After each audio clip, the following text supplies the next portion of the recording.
नमस्कार दोस्तों, स्वागत है आप सभी का आपके अपने चैनल आर पार एजुकेशन पर। उम्मीद करता हूं कि आप सभी खुश होंगे, स्वस्थ होंगे, मस्त होंगे और अच्छे से पढ़ रहे होंगे। साथियों, आज हम इस वीडियो लेक्चर्स में चर्चा करेंगे मनोविज्ञान के अंतर्गत। आज का हमारा वीडियो लेक्चर्स रहेगा पर्सनालिटी, व्यक्तित्व के बारे में। रीट प्री एग्ज़ाम 2025 संपूर्ण मनोविज्ञान आपको आर पार एजुकेशन के माध्यम से निःशुल्क उपलब्ध करवाई जा रही है। क्वालिटी कंटेंट हमने तैयार किया है, काफ़ी मेहनत लगी है साथियों। अच्छे से आपको समझ में आएगी, सरल शब्दों के माध्यम से हमारा समझाने का प्रयास है। तो साथियों, पूरा वीडियो देखिए, बिल्कुल भी स्किप मत कीजिए। नोट्स बनाइए, आपको यदि अच्छे लगते हैं हमारे ये वीडियो लेक्चर्स या हमारा कंटेंट यदि आपको अच्छा लगता है, समझ में आ रहा है, तो आप बिल्कुल वीडियो लेक्चर्स बना सकते हो। बिल्कुल साथियों, आप बिल्कुल नोट्स बना सकते हो। नोट्स बनाने से क्या है, आपको आसानी से समझ में आएगा, याद होगा, लंबे समय तक याद रहेगा। दूसरा कि आप उसको बार बार रिवाइज भी कर सकते हो। दोस्तों, काफ़ी मेहनत की है हमने ये कंटेंट बनाने में और साथियों बिल्कुल आपको प्रभावित करेगा। तो वीडियो के अंत में आप बिल्कुल कमेंट करके बता सकते हैं कि आपको ये वीडियो लेक्चर्स कैसा लगा, हमारा कंटेंट आपको कैसा लग रहा है। कोई भी गाइड आप ले करके देखना, उसमें जो कंटेंट दिया हुआ है, हमारा जो कंटेंट कैसा है, आप मिला सकते हो, देख सकते हो, कंपेयर कर सकते हो साथियों। बिल्कुल। व्यक्तित्व पर्सनैलिटी उत्पत्ति लैटिन भाषा के पर्सोना शब्द से हुई है, जिसका अर्थ है नकली चेहरा, मुखौटा, नकाब या मास्क। एक व्यक्ति के आंतरिक गुणों और बाह्य स्वरूप के मिश्रित रूप को व्यक्तित्व कहते हैं। अतः एक व्यक्ति के व्यक्तित्व पर बाह्य कारक की अपेक्षा आंतरिक कारकों का प्रभाव अधिक होता है। वैसे तो व्यक्तित्व निर्माण की शुरुआत परिवार से होती है तथा समाज में जाकर पूर्ण बनता है। एक व्यक्ति के व्यक्तित्व पर जन्मजात कारक व वातावरणीय कारक दोनों का प्रभाव पड़ता है। व्यक्तित्व पर जन्मजात कारक की अपेक्षा वातावरणीय कारक का प्रभाव अधिक होता है। सामान्य दृष्टिकोण के अनुसार जो व्यक्ति रूप, रंग, भाषा, वेशभूषा की दृष्टि से जितना अधिक प्रभावित करता है, वह उतना ही अच्छा व्यक्तित्व माना जाता है। सामान्य दृष्टिकोण के अनुसार। दार्शनिक दृष्टिकोण के अनुसार जो व्यक्ति संपूर्णता का आदर्श है, वह उतना ही अच्छा व्यक्ति है तो है। समाजशास्त्रीय दृष्टिकोण के अनुसार व्यक्तित्व उन गुणों का संगठन है जो समाज में उसका स्थान निर्धारित करते हैं। फॉरिस बेगस। मनोविश्लेषणात्मक दृष्टिकोण के अनुसार जो व्यक्ति इड, ईगो, सुपर ईगो का समन्वय है, उसका उतना ही अच्छा व्यक्तित्व है। मनोवैज्ञानिक दृष्टिकोण के अनुसार व्यक्तित्व वंशानुक्रम तथा वातावरण का गुणनफल है। वुडवर्थ ने एक इसका फॉर्मूला दिया है, H=E=P। वेरी इंपॉर्टेंट एग्जाम की दृष्टि से। व्यक्तित्व की परिभाषाओं की यदि हम बात करें तो एग्जाम की दृष्टि से इंपॉर्टेंट है ये परिभाषाएं, डेफिनेशंस व्यक्तित्व की। गिलफोर्ड ने कहा कि व्यक्तित्व व्यक्ति के गुणों का समन्वित रूप है। वाटसन ने कहा कि हम जो कुछ भी करते हैं वही व्यक्तित्व है। वुडवर्थ ने बताया है कि व्यक्तित्व एक व्यक्ति के व्यवहार की समग्र विशेषता है। आलपोर्ट ने बताया साथियों कि व्यक्तित्व उन मनोदेहिक व्यवस्थाओं का गत्यात्मक संगठन है जो वातावरण के साथ अपूर्व समायोजन निर्धारित करता है। इंपॉर्टेंट एग्जाम में आई हुई है अनेक बार आलपोर्ट की ये परिभाषा। आर.बी. कैटल। व्यक्तित्व वह है जिसके द्वारा हम यह भविष्यवाणी कर सकते हैं कि कोई व्यक्ति किस परिस्थिति में क्या करेगा। वैलेंटाइन महोदय ने कहा है कि व्यक्तित्व जन्मजात या अर्जित प्रवृत्तियों का योग है। बोरिंग महोदय ने कहा है कि व्यक्तित्व वातावरण के साथ सामान्य व स्थायी समायोजन है। मन ने कहा कि व्यक्तित्व व्यक्ति के व्यवहार, तरीकों, रुचियों तथा योग्यताओं का विशिष्ट संगठन है। कुर्टलेवन ने कहा कि व्यक्तित्व व्यवस्थाओं का गत्यात्मक योग है। साथियों, समय अभाव है, समय कम है, एग्ज़ाम आपकी फरवरी में है, इसलिए हम इसमें समय कम देंगे और वीडियो लेक्चर से हम एक ही वीडियो लेक्चर्स के माध्यम से पूरा टॉपिक करवाने का प्रयास करेंगे। हम चाहते तो इस पर 2-3 वीडियो लेक्चर्स 1-1 घंटे के बन सकते थे और जो पूरा आपका जो साइकोलॉजी है इसको हम भी क्या है 50, 60 या 100 वीडियो लेक्चर्स बना सकते थे, लेकिन हमारे लिए विद्यार्थी हित सर्वोपरि है। इस कारण से समय अधिक न लेकर के, समय अधिक जाया न करके कम समय में ही आपको पूरा कंटेंट देने का हम प्रयास कर रहे हैं। इसे आप स्क्रीनशॉट के माध्यम से या पूरा वीडियो देखते हुए भी आप नोट्स तैयार कर सकते हो। आसानी से आपको समझ में आएगा क्योंकि सरल शब्दों में ये कंटेंट हमने तैयार किया है कि एक सामान्य विद्यार्थी को भी आसानी से समझ में आ सके और वह स्वयं भी उसको हृदयंगम कर सके बिना कोचिंग या शिक्षक की सहायता से। तो इस प्रकार से सरल शब्दावली के माध्यम से, सरल शब्दों के माध्यम से तैयार किया हुआ ये कंटेंट है आपका साइकोलॉजी का। तो दोस्तों, समय अभाव होने के कारण से हमको छोटे छोटे वीडियो लेक्चर्स बनाने पड़ रहे हैं। जब आपकी रीट मेंस की एग्ज़ाम होगी तब इसको हम आसानी से समझेंगे बड़े वीडियो लेक्चर्स के माध्यम से और धीरे धीरे हम इसको पढ़ करके समझेंगे। ये आपकी प्री पात्रता परीक्षा है और समय इसमें कम है। इस कारण से हमें क्या है, समय की धारा को देखते हुए, समय की मांग को देखते हुए कम समय में ही ये पूरा कोर्स करवाना पड़ रहा है। तो दोस्तों, कुर्ट लेविन है व्यक्तित्व व्यवस्थाओं का गत्यात्मक योग है। गेट्स ने कहा है कि व्यक्तित्व गुणों का प्रारूप है, न कि विशेषताओं की सूची। वाल्टर मिस्केल ने अपनी पुस्तक इंट्रोडक्शन टू पर्सनैलिटी में कहा कि व्यक्तित्व व्यवहार के विशिष्ट पैटर्न में होता है जो व्यक्ति जिंदगी की परिस्थितियों के साथ समायोजन का निर्धारण करता है। व्यक्तित्व की विशेषताएं, वेरी इंपॉर्टेंट कि व्यक्तित्व की क्या क्या विशेषताएं होती हैं। व्यक्तित्व अपूर्व और विशिष्ट होता है। व्यक्तित्व आत्मचेतना, सेल्फ कॉन्शियसनेस, जब व्यक्ति में आत्मचेतना, स्वयं को जानना जैसी वस्तु घर करने लगती है, तभी से उसके व्यक्तित्व का अस्तित्व प्रकाश में आता है। भाटे ने लिखा कि हम कुत्ते को व्यक्तित्व से विभूषित नहीं कर सकते, और यहाँ तक कि एक छोटे बच्चे में भी आत्मचेतना या व्यक्तिगत परिचय का भाव उदय न होने पर व्यक्तित्व जैसी वस्तु नहीं होती, अर्थात छोटे बच्चों एवं पशु में आत्मचेतना का अभाव पाया जाता है। व्यक्तित्व का सीधा संबंध व्यक्ति की स्वयं के बारे में सोच तथा दूसरे के बारे में उसकी सोच पर आधारित है। व्यक्तित्व जड़ नहीं है, बल्कि गतिशील, निरंतर परिवर्तनशील और परिमार्जित होने वाली वस्तु है। सीखना और अनुभवों का अर्जन दोनों ही व्यक्तित्व के विकास में पूरी तरह से सहायक होते हैं। उत्तम शारीरिक व मानसिक स्वास्थ्य।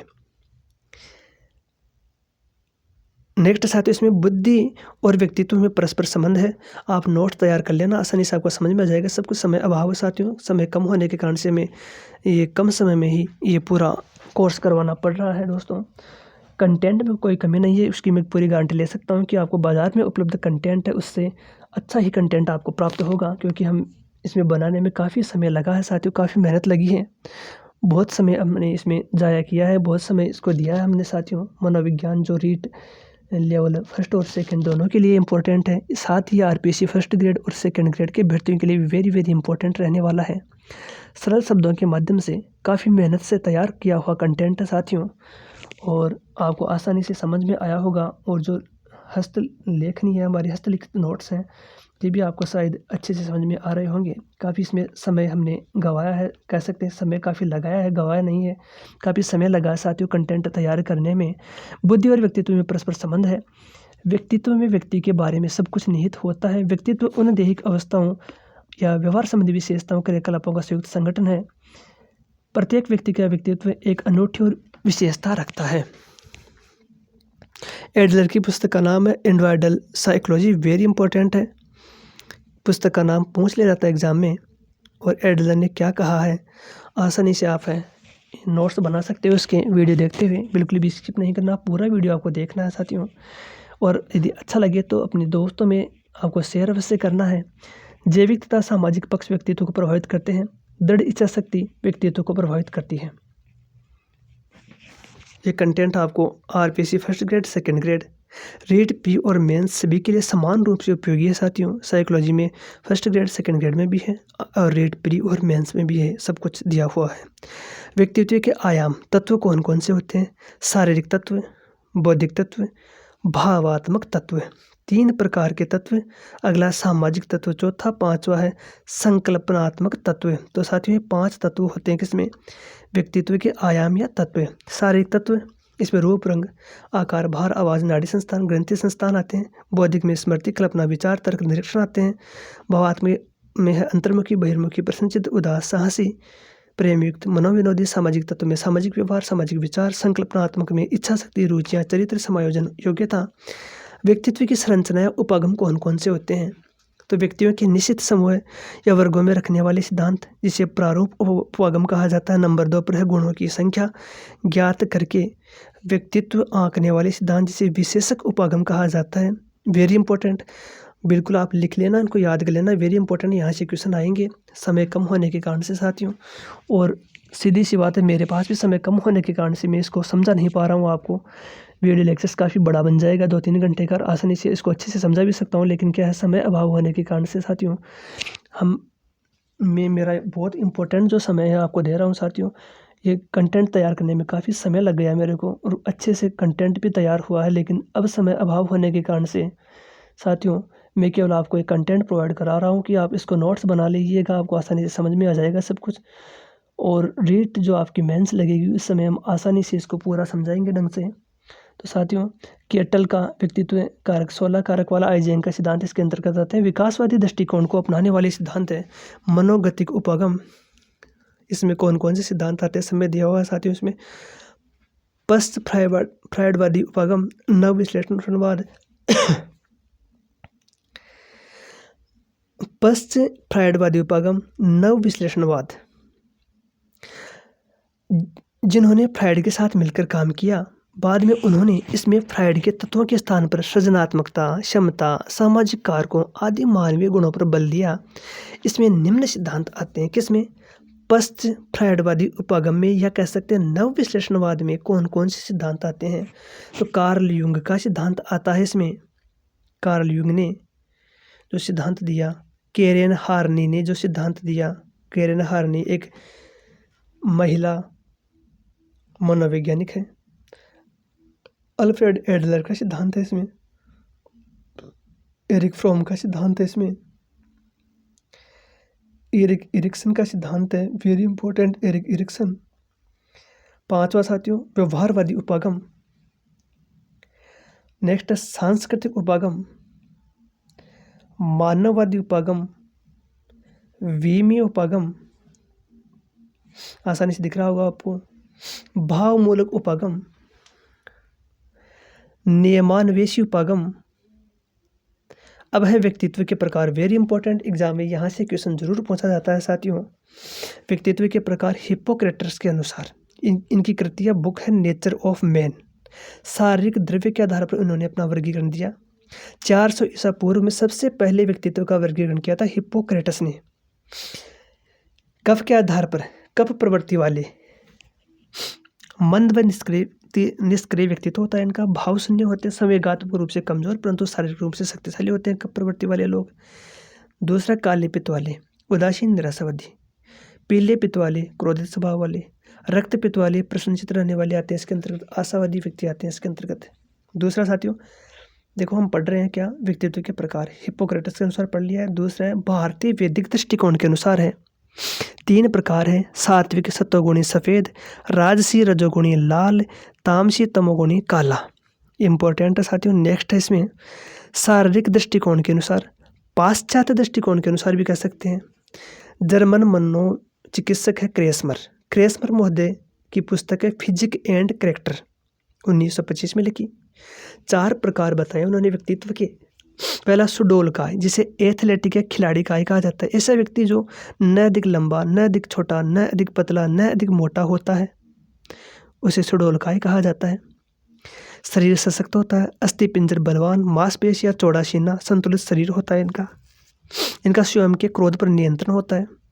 और यह सामाजिक प्रवृत्ति के होते हैं, न तो अधिक चंचल होते हैं, न ही ज़्यादा उदासीन होते हैं। ऐसे व्यक्ति बदलती हुई परिस्थिति के साथ आसानी से स्वयं को बदल लेते हैं, अर्थात ये समायोजित हो जाते हैं। ये आत्मविश्वासी होते हैं, इसी कारण इन्हें सामाजिक प्रतिष्ठा काफ़ी मिलती है। लंबा काय, कृशकाय, सिजोइडोइक, एस्थेनिक कहा जाता है इनको। शक्तिहीन दुबलाकाय होते हैं, ये कमज़ोर और चिड़चिड़े स्वभाव के होते हैं। कल्पनावादी होते हैं, निराशावादी होते हैं, चिंतित रहने वाले, मनोविदालता रोगी की संभावना होती है इनमें। शर्मीले होते हैं, एकांत प्रिय होते हैं, सामाजिक रूप से असमायोजित होते हैं साथियों। नंबर 3 है गोलकाय, साइक्लोइड, स्थूलकाय, पिकनिक जिसे कहा जाता है। छोटा कद, नाट्य, मोटे चर्बीयुक्त शरीर, गोल आकार के मिलनसार, हंसी मजाक करने वाले, घूमने फिरने वाले, खाने पीने के शौकीन, आराम प्रिय, वर्तमान में जीने वाले।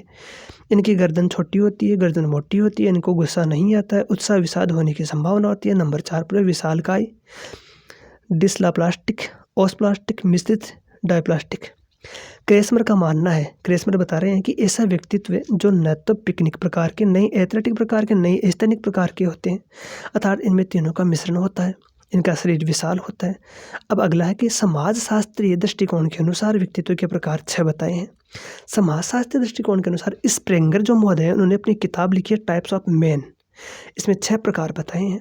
पहला सैद्धांतिक व्यक्तित्व, दूसरा आर्थिक व्यक्तित्व, सामाजिक व्यक्तित्व, धार्मिक व्यक्तित्व, राजनीतिक व्यक्तित्व, सौंदर्यात्मक कलात्मक व्यक्तित्व।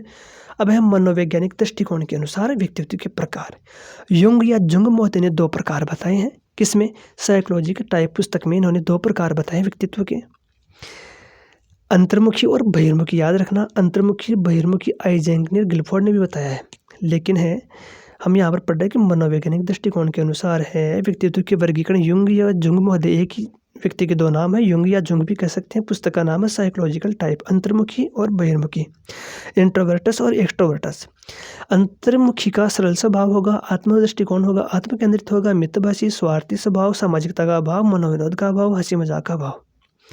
बहिर्मुखी में वस्तुपरक दृष्टिकोण होता है, लोक केंद्रित होता है, वाचाल होते हैं, बोलते अधिक है, अत्यधिक सामाजिक होते हैं, मनोविनोदी होते हैं, हंसी मजाक करने वाले होते हैं। दोस्तों का अभाव होता है। यहाँ पर मानसिक शक्तियों का विकास विशेष रूप से होता है। आदर्शवादी, उत्तम लेखन, निर्णय क्षमता कमजोर होती है, आज्ञापालक व्यवहार होता है, चिंतायुक्त होते हैं, नेतृत्व का अभाव होता है, समायोजन कमजोर होता है। यहाँ पर मित्र ज्यादा होते हैं, सामान्य रूप से होता है। यथार्थवादी, उत्तम भाषण, निर्णय क्षमता उत्तम होती है, प्रभुत्वपूर्ण व्यवहार होता है, चिंता मुक्त होते हैं, नेतृत्व गुण उत्तम होता है, समायोजन उत्तम होता है। एकांतवासी, शर्मीले स्वभाव के होते हैं, आध्यात्मिक तथा साहित्य में रुचि लेते हैं, जैसे कवि, विचारक, दार्शनिक, वैज्ञानिक आदि। इधर समायोजन उत्तम होता है। स्पष्टवादी, सामाजिक, राजनीतिक होते हैं, राजनेता, शिक्षक, सामाजिक कार्यकर्ता होते हैं। उभयमुखी व्यक्तित्व क्या होता है? एम्बिवर्टस है, अंतर्मुखी बहिर्मुखी का मिश्रण होता था, मध्यमुखी से कहा जाता है। आइजेंग मोदे ने दो प्रकार आइजेंग मोदे ने बताए हैं, बहिर्मुखी, अंतर्मुखी प्रकार। साइकोटिसिज्म, समाज विरोधी। चौथा है न्यूरोटिसिज्म, स्वयं विरोधी, खुद के विरोधी। सेल्डन के अनुसार वर्गीकरण देखिए व्यक्तित्व का, इनके सिद्धांत का नाम है सोमोटाइप। 3 प्रकार बताए, 1940 में वर्गीकरण दिया। लंबाकृति सेरोटोनिया, एक्टोफॉर्मी आयताकृति सोमोटोनिया, मेसोफॉर्मिक गोलाकृति एंडोफॉर्मिक बिसरोटेनिया। इन्होंने बताया साथियों कि 1 से 7 की श्रेणियों में व्यक्तित्व को विभाजित किया इन्होंने, और सबसे संतुलित व्यक्तित्व बताया इन्होंने 4-4-4। नेक्स्ट साथियों, बुद्धि के आधार पर व्यक्तित्व का विभाजन टर्मन ने किया है, कल्पना शक्ति के आधार पर थॉर्नडाइक ने किया। आधुनिक दृष्टिकोण के अनुसार 3 प्रकार बताए किसके? व्यक्तित्व के। एक तो था भाविक व्यक्तित्व, मैन ऑफ फीलिंग्स, दिमाग से ज़्यादा दिल की बात सुनते हैं, दिमाग की कम दिल की ज़्यादा सुनते हैं, भावुक व्यक्तित्व के व्यक्ति होते हैं। मार्ग नव गिलेलैंड ने इनके 4 प्रकार बताए। प्रश्नचित, उदासीन, चिड़चिड़ा, अस्थिर। कार्यशील व्यक्ति, मैन ऑफ एक्शन, रचनात्मक क्रिया में रत, हस्त कौशल में उत्तम, कलाकार, सिपाही, खिलाड़ी, पहलवान आदि इसके अंतर्गत आते हैं। विचारशील व्यक्ति, मैन ऑफ थॉट, दिल से ज़्यादा दिमाग की बातें सुनते हैं, दिल की कम दिमाग की ज़्यादा सुनते हैं ये लोग। थॉर्नडाइक ने चिंतन आधारित 3 प्रकार बताए हैं, सूक्ष्म चिंतक, प्रत्यक्ष चिंतक, स्थूल चिंतक। टाइप ए व टाइप बी का सिद्धांत दिया है फ्रीडमैन व रोजनबेन में। वेरी इंपॉर्टेंट एग्जाम की दृष्टि से टाइप ए व टाइप बी का सिद्धांत, टाइप ए टाइप बी का सिद्धांत किसने दिया है? अब साथियों, टाइप ए टाइप बी फिर है मोरिस के अनुसार टाइप सी का सिद्धांत मोरिस ने दिया, डेमोलेट ने टाइप डी का दिया, कोबास ने टाइप एच का दिया है, फ्रैंकफर्ट ने टाइप टी का दिया है सिद्धांत। व्यक्तित्व के प्रमुख सिद्धांतों की बात करें तो यहाँ पर मनोविश्लेषणवादी सिद्धांत सिगमंड फ्राइड ने दिया है, वियना ऑस्ट्रेलिया के निवासी है, क्लासिक मनोविश्लेषण का सिद्धांत भी इसे कहा जाता है। इसने 3 भाग है इसके, व्यक्तित्व की संरचना, व्यक्तित्व की गति की, व्यक्तित्व का मनोलैंगिक विकास। आकारात्मक मॉडल, मनोगति की उपागम, चेतन मन, कॉन्शियस, वेरी इंपॉर्टेंट एग्जाम की दृष्टि से। एक तो होता है चेतन मन, इसका संबंध वर्तमान से, वास्तविकता से होता है। इसमें व्यक्तिगत, नैतिक, सामाजिक और सांस्कृतिक आदर्शों का भंडार होता है। बर्फ के तैरते हुए टुकड़े के ऊपरी हिस्से चेतन मन की तुलना की गई है। चेतन मन के अनुसार व्यक्ति जागृत अवस्था में होता है, इसमें मस्तिष्क क्रियाएं के साथ साथ चलती है, तत्काल जानकारी बिना प्रयास के स्मरण आ जाता है। यह अर्धचेतन व अचेतन पर प्रतिबंधक का कार्य करता है। अर्धचेतन मन जिसे अवचेतन या प्रीकॉन्शियस कहा जाता है, न तो चेतन न ही अचेतन।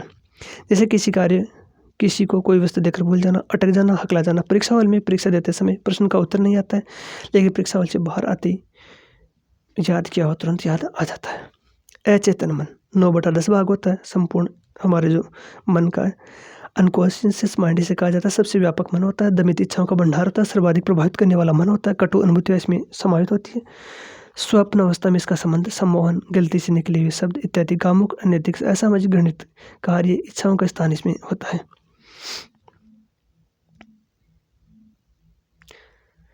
गत्यात्मक संरचनात्मक मॉडल, इसके अनुसार पहला है इद उपाय पशुत्व। इड जब एक व्यक्ति की शारीरिक इच्छा उसके मानसिक स्तर के साथ नियंत्रित नहीं हो पाती है तो उसे इड कहा जाता है। ये जन्मजात होता है, बचपन में अधिक होता है, शारीरिक होता है, अचेतन मन का स्वामी होता है, सबसे पहले विकसित होता है।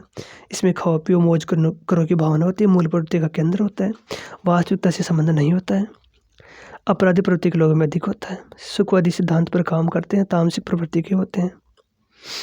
ईगो अहम मानवत्व, मन का प्रशासक, रज बुधात्मा। इसमें साथियों विशेषताएं 1 से 2 वर्ष में इसका विकास प्रारंभ होता है, वास्तविकता से निर्धारित होता है, चेतन अचेतन अर्चेतन तीनों पर स्तर निर्धारित होता है, उचित अनुचित का ज्ञान होता है, इड सुपर ईगो में समायोजित होता है। ये इसकी विशेषताएं हैं।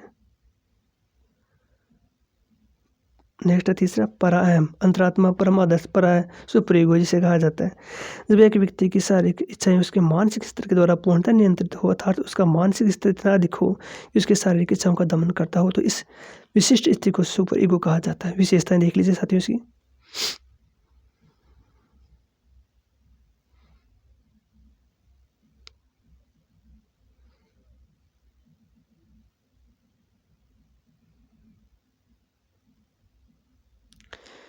आसानी से नोट्स तैयार कर लेना साथियों, काफ़ी मेहनत की है, बहुत अच्छे से आपको समझ में आएंगे।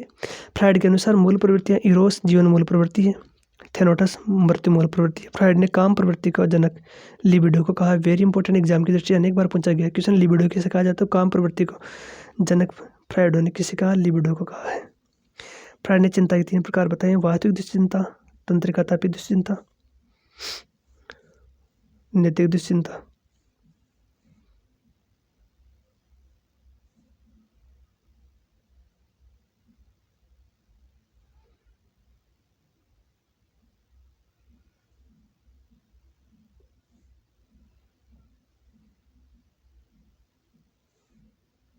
फ्राइड का मनोलैंगिक सिद्धांत, वेरी इंपॉर्टेंट एग्जाम की दृष्टि से। 5 अवस्था होती है उसकी। मुखावस्था 0 से 1 वर्ष, ओरल स्टेज कहा जाता है। इसमें बालक सुख के माध्यम से, मुख के माध्यम से क्रियाएं करता है, अंगूठा चूसना, दांतों से काटना।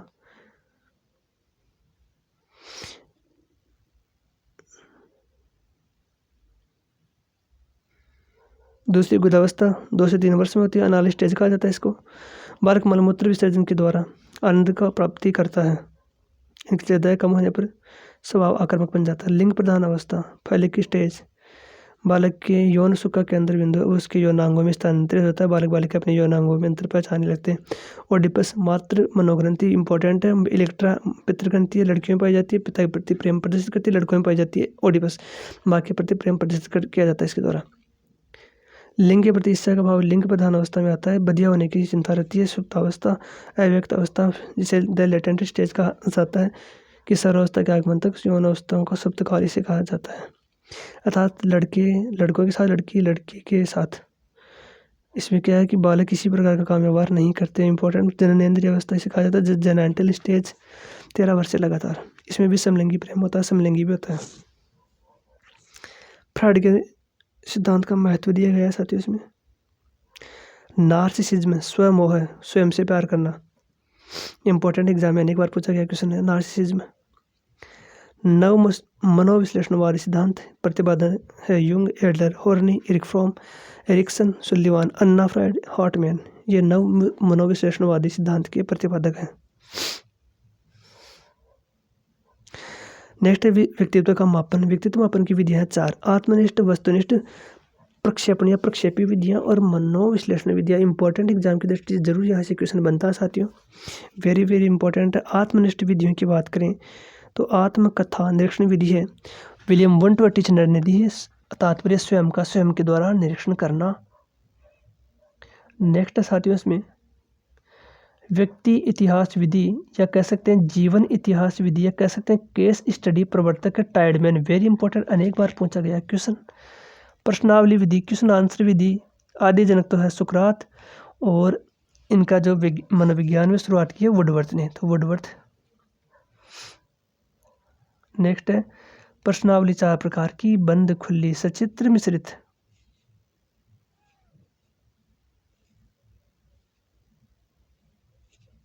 प्रश्नावली, परिसूची। साक्षात्कार, इंटरव्यू, इंटरव्यू आंतरिक व्ययन अवलोकन करना, व्यक्ति का व्यक्ति से संपर्क, आपसी वार्तालाप व्यक्तित्व मापन के सर्वाधिक लोकप्रिय विधि है साक्षात्कार विधि।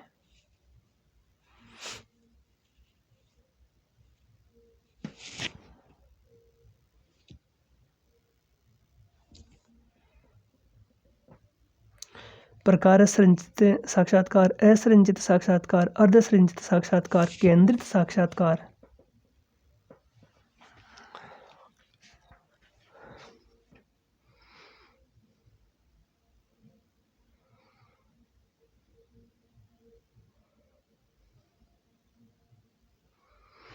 वस्तुनिष्ठ विधियां, पहली है निरीक्षण या प्रेक्षण विधि, ऑब्जर्वेशन मेथड है, प्रवर्तक है JB वॉटसन।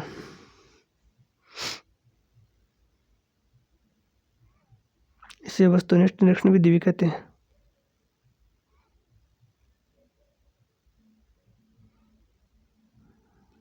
नेक्स्ट है क्रम निर्धारण मापनी मापदंड मूल्यांकन रेटिंग स्केल।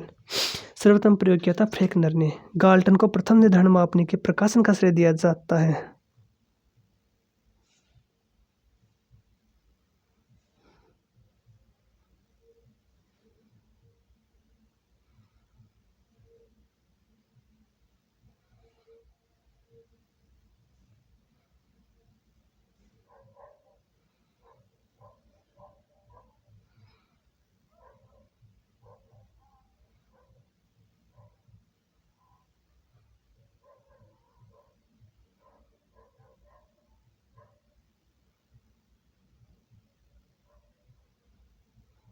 समाज मिति विधि, प्रवर्तक है JL मोरेनो 1934 में दी।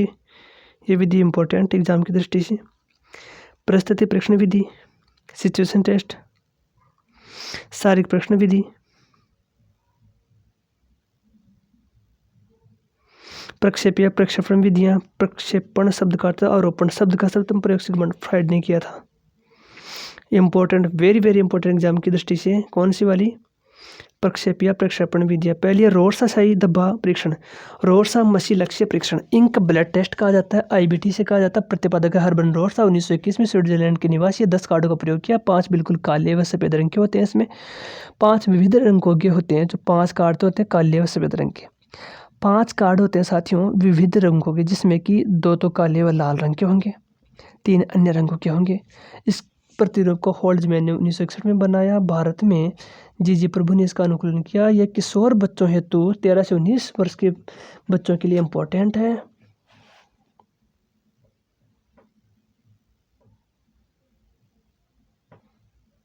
इतना वरना आपको कहीं पर भी नहीं मिलने वाला है। बात करें उपयोगिता, तो ये ज्ञानात्मक, क्रियात्मक, भावात्मक पक्षों को मापा जाता है। मानसिक रोगों के निदान के लिए, उपचार तथा निर्देशन में भी ये उपयोगी है। बौद्धिक स्तर को जानने में उपयोगी है। सामान्य व्यक्तियों की समस्याओं का पता लगाने में उपयोगी है।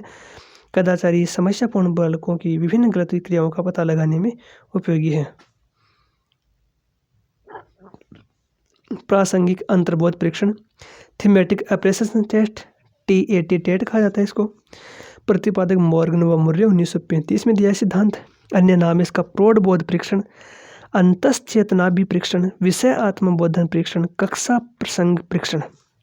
सर्वप्रथम रचना इसकी है 1935 में HA मुर्रे ने होवर्ड विश्वविद्यालय के, उन्होंने इसका सबसे पहले वर्गीकरण किया था।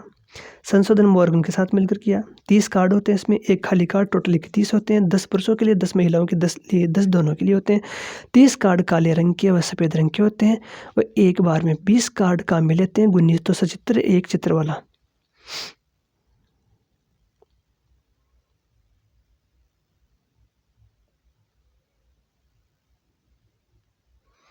चौदह वर्ष से अधिक बालक बालिकाओं के लिए उपयुक्त होता है। व्यक्तिगत व सामूहिक परीक्षण में काम आता है।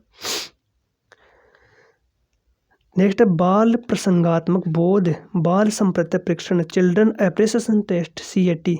लियोपोल्ड बेलेक ने दिया 1948 में। Very important. 10 कार्ड होते हैं। जानवरों के बच्चों को जानवरों के चित्र दिखाकर बालक से उसका कथानक पूछा जाता है। 3 से 10-11 वर्ष के बच्चों के लिए उपयोगी होता है। इसका अनुकूलन भारत में किसने किया? कोलकाता की उमा चौधरी ने किया। वाक्य पूर्ति परीक्षण, sentence complete test, SCT। Pine व टेंडलर ने प्रतिपादन किया 1930 में। 14 से 13 वर्ष के बच्चों के लिए वेरी इंपॉर्टेंट है। 14 से 19 वर्ष के बालकों के लिए होता है ये। सबसे पहले प्रयोग एबिग होन्स ने भारत में विश्वनाथ मुखर्जी ने किया।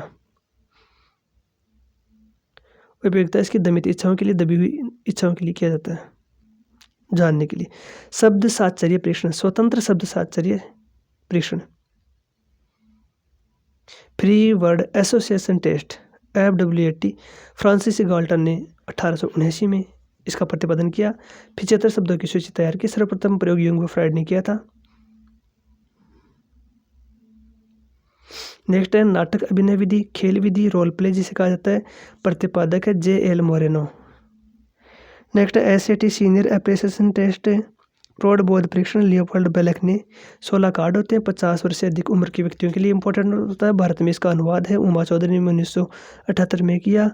नेक्स्ट है ड्रा ए प्रश्न परीक्षण अभिव्यक्ति परीक्षण विधि, प्रवर्तक है मैकइवर 1926। बालक को कोई भी चित्र बनाने के लिए कहा जाता है। नेक्स्ट है चित्र नैराश्य विधि तस्वीर कुंठा परीक्षण रोजेन बिग ने। इसमें कुल 24 कार्ड होते हैं, 12 महिलाओं के लिए 12 पुरुषों के लिए। निराशा मापने का प्रयास किया जाता है। इन कार्डों पर महिलाओं तथा पुरुषों की कुंठा या निराशा को मापने का प्रयास किया जाता है।